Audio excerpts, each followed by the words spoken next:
Olá, sejam todos muito bem-vindos. Desde que a mídia vem cobrindo a tragédia de Manaus, os oportunistas de plantão e a oposição vêm pedindo o afastamento por via de impeachment do presidente Bolsonaro. Por decreto, ele se tornou, além do presidente do Brasil, governador do Amazonas e prefeito de Manaus. Vocês podem não acreditar, mas existe gente decente na direita e na esquerda. E existe gente canalha dos dois lados do Jordão. Não sou bolsonarista, mas tenho um defeito sério, um apreço sem igual pela verdade dos fatos e pelos números. São sempre os mesmos oportunistas desde 1990. Eles mamam na teta do governo e depois vêm cuspir no prato que comeram da forma mais Judas que existe.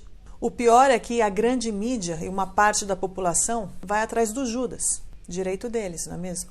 Mas o mínimo que podemos pedir para eles seria que seja um mínimo decente, pelo menos com a observação dos fatos e da realidade. Uma coisa é acreditar que seu herói é sem defeitos. Outra coisa é dizer que ele voa quando ele nunca saiu do chão na vida. Depois das evidências apresentadas, condenar o presidente Bolsonaro por genocídio ou pedir seu impeachment não passa de mero oportunismo e sem vergonhismo. Enfim, vamos aos números, que são os únicos que nos trazem a verdade bem além das opiniões dos canalhas. No dia 15 de abril de 2020, o Brasil é uma federação e, como tal, o Supremo Tribunal Federal entendeu que as políticas de combate ao Covid deveriam ser competência dos estados e municípios e não do governo federal. No dia 30 de junho de 2020, a secretária de Saúde do Amazonas, Simone de Araújo de Oliveira Papaz, é presa pela Polícia Federal por fraudes na compra de respiradores. E o governador Wilson Lima foi alvo de buscas e teve seus bens bloqueados e pedido de prisão pela Polícia Federal. No dia 31 de julho de 2020, o Cadastro Nacional dos Estabelecimentos de Saúde do Brasil, o CNES, solta um relatório com os leitos de UTI por 10 mil habitantes em todos os estados do Brasil. A primeira constatação é que a correlação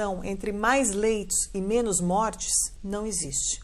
No dia 31 de outubro de 2020, o estado do Amazonas desativou 85% dos leitos de UTI entre julho e final de outubro de 2020. No dia 31 de dezembro de 2020, além dos repasses obrigatórios da União ao longo do ano de 2020 para o estado do Amazonas e seus municípios na questão da saúde, o governo federal repassou mais 516 milhões de reais especificamente para o combate contra o Covid. No dia 15 de janeiro de 2021, a polícia descobre em 2 lugares diferentes em Manaus um total de 73 cilindros de oxigênio escondidos por empresários. Fica bastante claro nos eventos citados a total falta de culpabilidade do presidente Bolsonaro nos eventos ocorridos em Manaus. Muitos estados estão acima da média nacional em números de óbitos por milhão de habitantes, como é o caso de São Paulo, Rio de Janeiro, Espírito Santo e até mesmo Ceará. E não ouvimos falar de genocídio por parte do presidente nesses estados.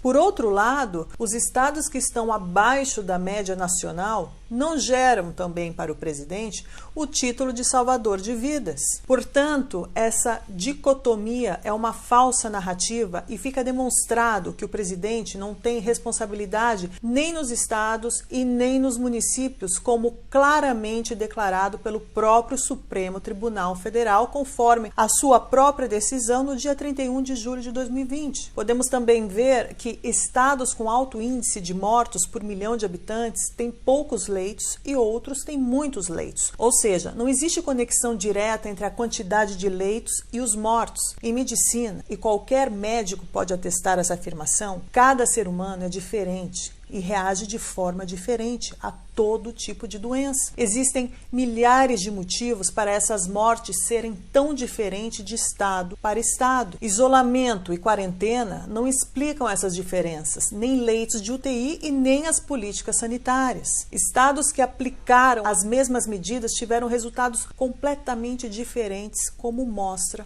o quadro. A explicação é simples, mesmo que complexa. A incidência de mortes na população tem explicação multifatorial e ponto final. Se depois disso você ainda acha que o culpado de tudo isso é o presidente Bolsonaro, eu sugiro que você procure o psiquiatra mais próximo e se trate por pinocchioísmo avançado ou coisa pior.